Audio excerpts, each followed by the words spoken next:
कब से हो है? ये हाँ कोने के पीढ़ी हो तेकर कोई पता नहीं है। आप मन कब से? आप मन हो 7 साल। तो मान्यता हो? मान्यता शुरू से आखिर तक ही कहा, शुरू से।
कब से हो है?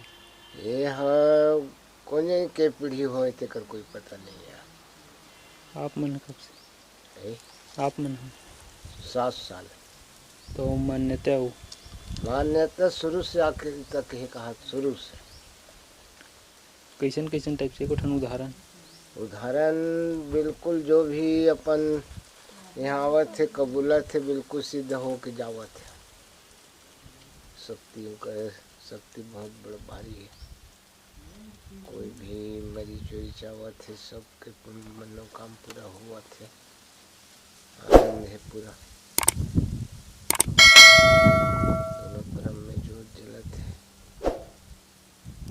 हाँ वो का होते पूजन वूजन ऐसे उज्जवल, हाँ वहाँ रहीम होते पाछू नवरात्रि के बाद और यात्रा होते भौराम गाँव पठार